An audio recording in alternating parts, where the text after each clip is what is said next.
Frankenstein by Mary Shelley, Chapter 2. We were brought up together. There was not quite a year difference in our ages. I need not say that we were strangers to any species of disunion or dispute. Harmony was the soul of our companionship, and the diversity and contrast that subsisted in our characters drew us nearer together. Elizabeth was of a calmer and more concentrated disposition, but with all my ardor I was capable of a more intense application, and was more deeply smitten with a thirst for knowledge.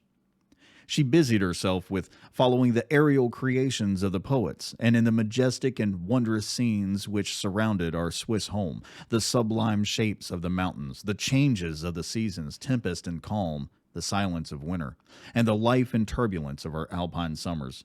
She found ample scope for admiration and delight. While my companion contemplated with a serious and satisfied spirit the magnificent appearances of things, I delighted in investigating their causes. The world was to me a secret which I desired to divine. Curiosity, earnest research to learn the hidden laws of nature, gladness akin to rapture as they were unfolded to me, are among the earliest sensations I can remember. On the birth of a second son, my junior by 7 years, my parents gave up entirely their wandering life and fixed themselves in their native country.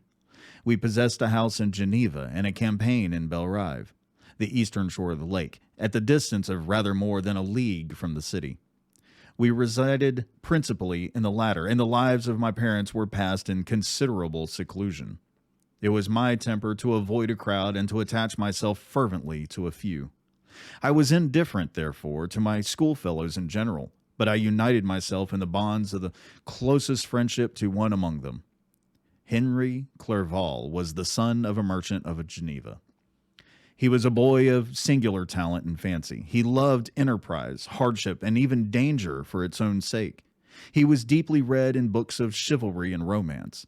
He composed heroic songs and began to write many a tale of enchantment and knightly adventure.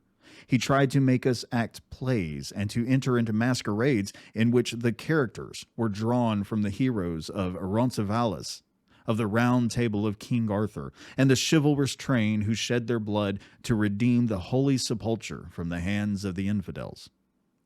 No human being could have passed a happier childhood than myself. My parents were possessed by the very spirit of kindness and indulgence. We felt that they were not the tyrants to rule our lot according to their caprice, but the agents and creators of all the many delights which we enjoyed. When I mingled with other families, I distinctly discerned how peculiarly fortunate my lot was, and gratitude assisted the development of filial love. My temper was sometimes violent, and my passions vehement, but by some law in my temperature, there were turns not towards childish pursuits, but to an eager desire to learn, and not to learn all things indiscriminately. I confess that neither the structure of languages, nor the code of governments, nor the politics of various states possessed attractions for me. It was the secrets of heaven and earth that I desired to learn, and whether it was the outward substance of things or the inner spirit of nature and the mysterious soul of man that occupied me, still my inquiries were directed to the metaphysical, or in its highest sense, the physical secrets of the world. Meanwhile, Clerval occupied himself, so to speak, with the moral relations of things. The busy stage of life, the virtues of heroes, and the actions of men were his theme, and his hope and his dream was to become one among those whose names are recorded in story as the gallant and adventurous benefactors of our species. The saintly soul of Elizabeth shone like a shrine-dedicated lamp in our peaceful home. Her sympathy was ours. Her smile, her soft voice, the sweet glance of her celestial eyes were ever there to bless and animate us. She was the living spirit of love to soften and attract. I might have become sullen in my study, rough through the ardor of my nature, but that she was there to subdue me to a semblance of her own gentleness. And Clerval, could aught ill entrench on the noble spirit of Clerval? Yet he might not have been so perfectly humane, so thoughtful in his generosity, so full of kindness and tenderness amidst his passion for adventurous exploit, had she not unfolded to him the real loveliness of beneficence and made the doing good the end and aim of his soaring ambition. I feel exquisite pleasure in dwelling on the recollections of childhood before misfortune had tainted my mind and changed its bright visions of extensive usefulness into gloomy and narrow reflections upon self. Besides, in drawing the picture of my early days, I also record those events which led, by insensible steps, to my after-tale of misery. For when I would account to myself for the birth of that passion which afterwards ruled my destiny, I find it arise like a mountain river from ignoble and almost forgotten sources, but swelling as it proceeded, it became the torrent which, in its course, has swept away all my hopes and joys. Natural philosophy is the genius that has regulated my fate. I desire, therefore, in this narration, to state those facts which led to my predilection for that science. When I was 13 years of age, we all went to a party of pleasure to the baths near Thonon. The inclemency of the weather obliged us to remain a day confined to the inn. In this house, I chanced to find a volume of the works of Cornelius Agrippa. I opened it with apathy. The theory which he attempts to demonstrate and the wonderful facts which he relates soon changed this feeling into enthusiasm. A new light seemed to dawn upon my mind, and bounding with joy, I communicated my discovery to my father. My father looked carelessly at the title page of the book and said, "Ah, Cornelius Agrippa. My dear Victor, do not waste your time upon this. It is sad trash." If, instead of this remark, my father had taken the pains to explain to me that the principles of Agrippa had been entirely exploded and that a modern system of science had been introduced, which possessed much greater powers than the ancient, because the powers of the latter were chimerical, while those of the former were real and practical, under such circumstances I should certainly have thrown Agrippa aside and have contented my imagination, warmed as it was, by returning with greater ardor to my former studies. It is even possible that the train of my ideas would never have received the fatal impulse that led to my ruin. But the cursory glance my father had taken of my volume by no means assured me that he was acquainted with its contents, and I continued to read with the greatest avidity. When I returned home, my first care was to procure the whole works of this author, and afterwards Paracelsus and Albertus Magnus. I read and studied the wild fancies of these writers with delight. They appeared to me treasures known to few besides myself. I have described myself as always having been imbued with a fervent longing to penetrate the secrets of nature. In spite of the intense labor and wonderful discoveries of modern philosophers, I always came from my studies discontented and unsatisfied. Sir Isaac Newton is said to have avowed that he felt like a child picking up shells beside the great and unexplored ocean of truth. Those of his successors in each branch of natural philosophy with whom I was acquainted appeared, even to my boy's apprehensions, as tyros engaged in the same pursuit. The untaught peasant beheld the elements around him and was acquainted with their practical uses. The most learned philosopher knew little more. He had partially unveiled the face of nature, but her immortal lineaments were still a wonder and a mystery. He might dissect, anatomize, and give names, but, not to speak of the final causes in their secondary and tertiary grades were utterly unknown to him. I had gazed upon the fortifications and impediments that seemed to keep human beings from entering the citadel of nature, and rashly and ignorantly I had repined.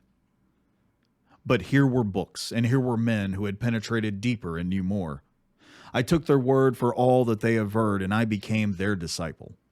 It may appear strange that such should arise in the 18th century, but while I followed the routine of education in the schools of Geneva, I was, to a degree, self-taught with regard to my favorite studies. My father was not scientific, and I was left to struggle with a child's blindness, added to a student's thirst for knowledge. Under the guidance of my preceptors, I entered with the greatest diligence into the search of the philosopher's stone and the elixir of life, but the latter soon obtained my undivided attention.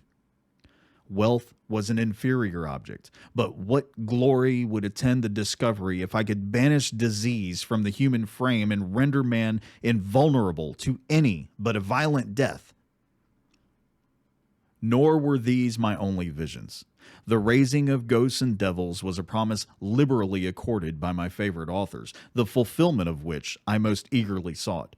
And if my incantations were always unsuccessful, I attributed the failure rather to my own inexperience and mistake than to a want of skill or fidelity in my instructors. And thus, for a time, I was occupied by exploded systems mingling like an unadept, 1,000 contradictory theories, and floundering desperately in a very slough of multifarious knowledge, guided by an ardent imagination and childish reasoning, till an accident again changed the current of my ideas.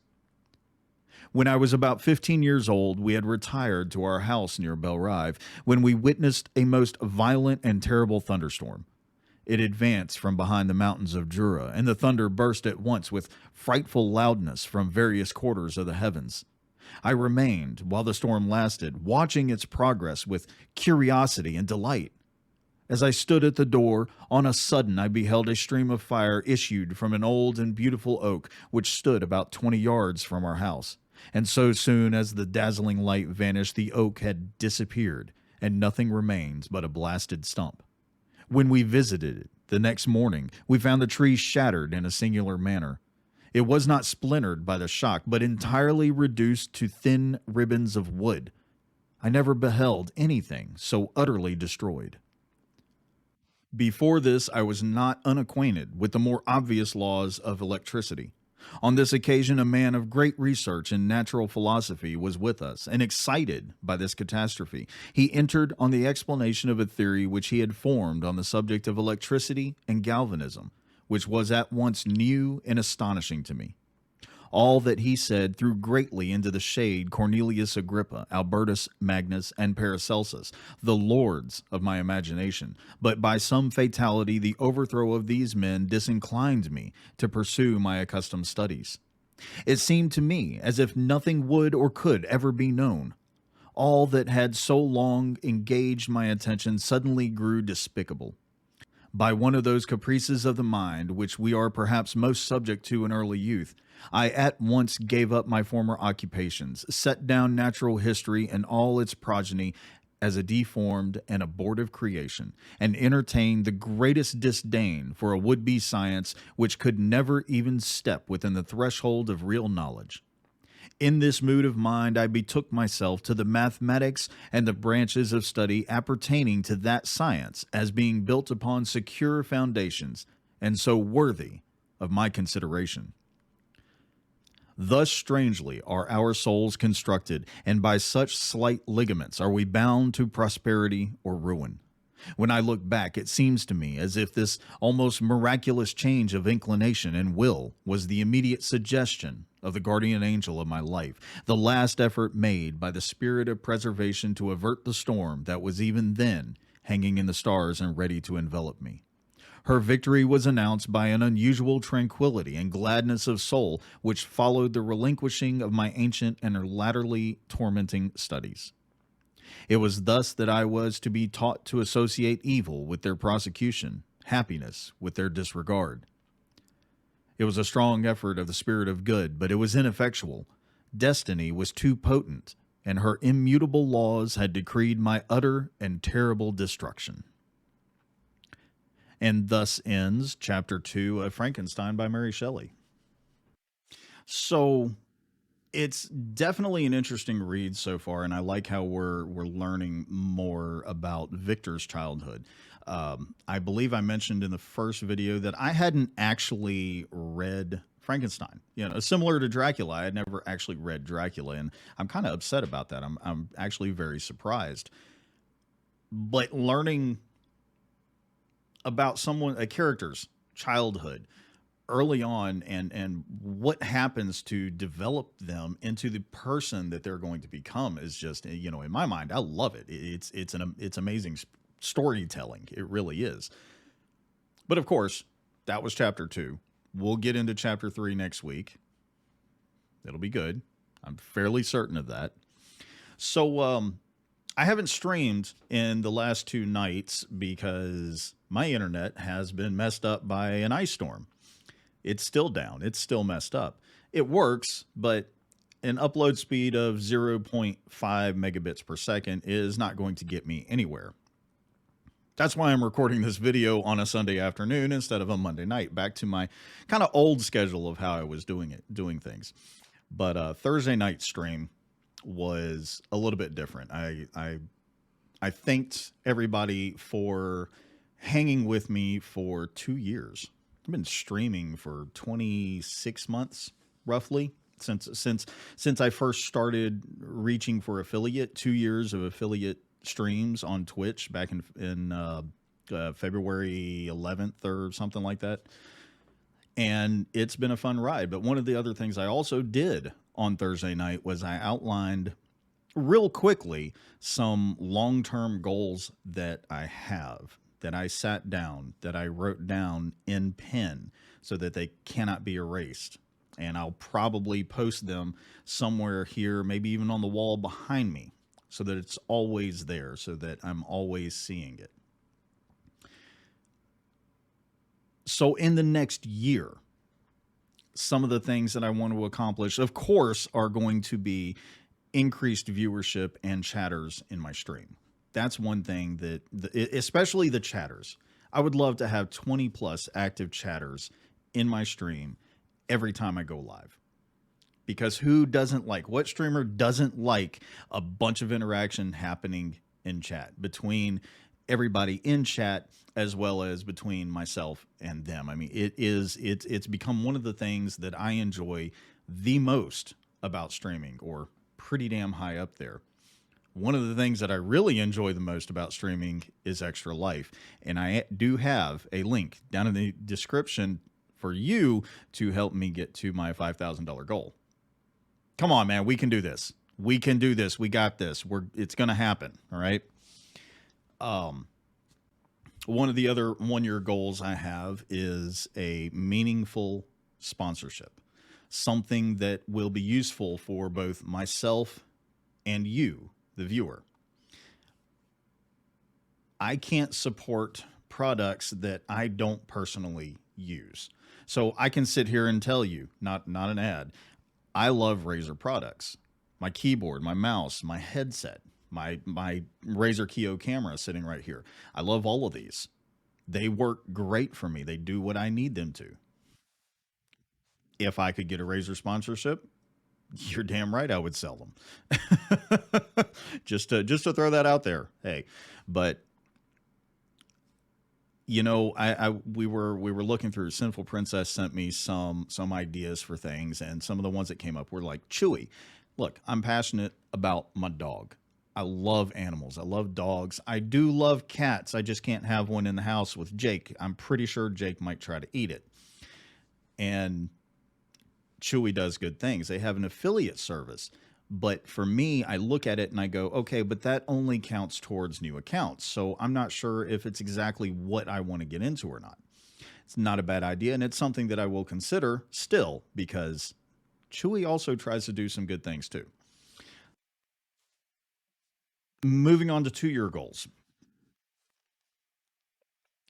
2 years from February, I will be a Twitch partner. I want to be a Twitch partner. One thing I told my stream on Thursday night was that they deserve what a partner can bring. Yes, that's more emotes. Who doesn't want more emotes? Everybody wants more emotes, okay? 3 years, I didn't talk about on Thursday night, but I want to be a full team.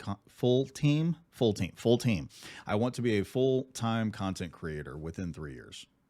I want to be able to sell my business and work from home as a content creator between YouTube, Twitch, and Anchor. One thing I did do this week, which kind of definitely was a bit out of comfort zone, and it was a bit of shooting your shot, so to speak. I sent in some recordings for a voiceover audition for a game. I'm kind of excited about that. I may not get in, but I tried, which means chances are if I see another opportunity, I'm probably going to go for it. It's one of the things about shooting your shot. The first time you do it, you're going to repeat it because you got that bug and you got that itch and you just have to keep trying. If at first you don't succeed, try again. It is a thing. You should live it. You really should. And over the next several years, whatever time frame, I will be working on myself, working on my own self-confidence, working on believing in what I'm doing. Look, I'm happy with the content that I create, but I can improve it. I know I can improve it. It's good. I go back and I edit things and I complain about having to listen to my voice. But you know what? Hey, by the same token, it's all good. I am creating good content. I need to constantly tell myself and I need to be confident in my abilities to do these things. And that's one of the things that I'm working on. Content creation is for me. It is something that I'm starting to believe is something that I need to be doing, something that I should be doing. So I'm going to do it. Period. And I will be working on making myself accept things, telling myself that I'm worth it, convincing myself that you guys are doing the things that you do because you want to. Trust me when I say I am extremely grateful for everything. It's just sometimes hard to accept. And I'm working on that. I'm working on that. I'm working on a lot of things, okay? For now, though, for easy, quick updates, you definitely should be following me on Twitter. Yeah, I post all kinds of bullshit. It happens, all right? It happens. Of course, I stream on Twitch Thursday nights, Friday nights at 8 p.m. Eastern, provided my internet is working lately. Winter, ice storms, loss of electricity, having COVID. It's just completely wrecked my February, let me tell you. And these same stories and some additional ones are also released on Anchor, which is a podcast distribution site, so that you can find these stories also on Spotify, Google Podcasts, Apple Podcasts, and several others. Click the link, check it out, give it a listen, give it a follow.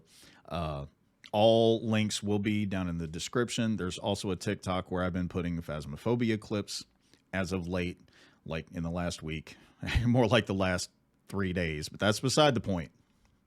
And at this point in the video, I suppose what I should be saying is, first, if you like the video, hit like. It helps a lot, trust me.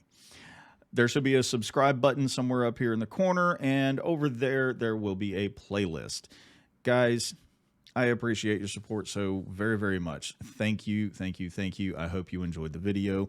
Y'all have a great week, and I'll catch you next time. Until then.